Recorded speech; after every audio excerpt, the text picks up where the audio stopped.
So, medicine, herbal medicine, do you know the history?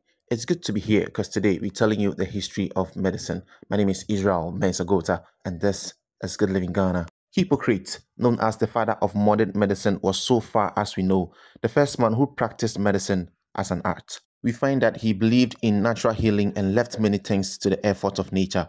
In his oath, he swore he would give no deadly medicine, which means he would not knowingly give anything of a harmful or destructive nature. He belonged to the regular school, but he was also a herbal practitioner. He used no minerals unless salt was considered to be a mineral by some physicians. His methods of treatment were used until the year AD 1500. History seems to indicate that during this long period of his time, no regular physicians were unwise enough to attempt chemical poisoning of the body. Hippocrates was truly the father of medical science. Prior to his time, the treatment of disease was in the hands of the priest, but Hippocrates showed that disease had only natural causes and removed the treatment of disease from the temple priests. He insisted that only nature could heal the body and that the physician was only nature's helper. He used this rule in his practice, treating his patients with herbs, proper diet, fresh air, proper exercise, and attention to correct habits and living conditions. Between 300 and 400 plants are mentioned in the Hippocratic writings, and nearly a third of these plants are still in use at the present time. The Hippocratic Oath is still used by the medical profession, providing a sense of duty to mankind that has not been lost. Among other early healers, and as prominent as any, was Scribonius Largus, a Roman who lived during the reign of Nero. He wrote a book containing a cure-all formula made up of 61 ingredients. This preparation was first used as a treatment for snakebite. Avicenna, the most influential of the Arabic contributors to medicine, was commemorated on a postage stamp during the Pakistani Health Institute in 1966. Because he believed that somewhere in the world there was a specific plant that could be used to cure each illness, Avicenna traveled far from his homeland of Persia into distant countries, collecting hundreds of herbs, roots, and seeds. While he wrote nearly 100 books during his lifetime of 58 years, by far the best known is his Canon of Medicine, containing nearly 1 million words. This was largely a systematic compilation of the works of Hippocrates and Galen, but it was used as a standard text for medical education throughout Asia and Europe until the mid-17th century. Near the end of the 15th century, there was a physician and a chemist living in Europe named William Bombast von Hohenheim. A son was born to him in 1493 near Einsiedeln, Switzerland, whom he named Theophrastus Bombastus von Hohenheim. The son was carefully taught in the same schools as his father, but he soon became dissatisfied with the instructions of his father and teachers and left school to wander about Europe, learning all that he could about alchemy, chemistry, and metallurgy in relation to the application to medicine.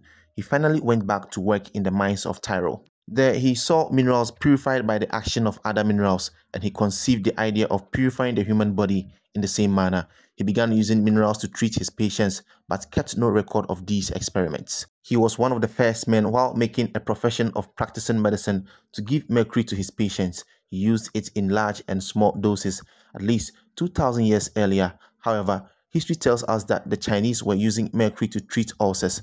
Even to the present day, the use of minerals has increased until now, and the majority of doctors in the civilized world use minerals to purify the body. Herbalists are called botanic practitioners and are the successors of the Greek physicians Galen and Hippocrates, but the conventional doctors of today are successors of Hohenheim of the 15th century. So from 460 BC to AD 1500, a period of over 1900 years, we have no record of anyone giving large doses of poisonous minerals for the cure of disease until Hohenheim thought of using them after he worked in the mines of Tyrol. During those 1900 years, there had been very little deviation from the beliefs and teachings of Hippocrates that in nature there is strength to cure disease.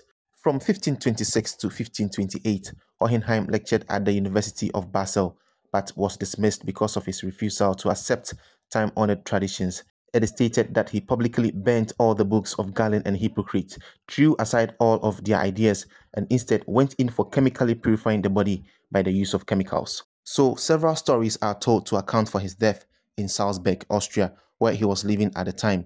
It is commonly believed that he was thrown from a window by his rivals in 1541 when he was only 50 or 51 years old. Although he did not live a long life, he transformed the practice of medicine. After his death, hundreds of people took up his practice of treating illnesses with minerals in place of herbs, roots, and barks. You see, mercury cures absolutely nothing, but creates a far worse condition in the system than was there before. The giving of quicksilver that is mercury, or quacksalber, resulted in the naming of physicians who treated patients with quicksilver, quacks, or quack doctors. Herbs have been used from antiquity and were the first medicine used by man, while allopathic medicine, that is the use of minerals to treat disease, is only about 500 years old. The use of herbs in the written record actually dates back for several thousands of years BC.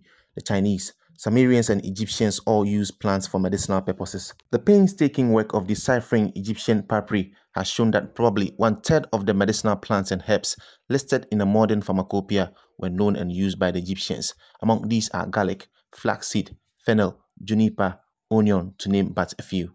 In England, during the Elizabethan era, herbalism experienced a golden age, from which most of our present-day herbal law derives. Following the invention of the printing press in the 15th century, a large number of books on herbs were printed.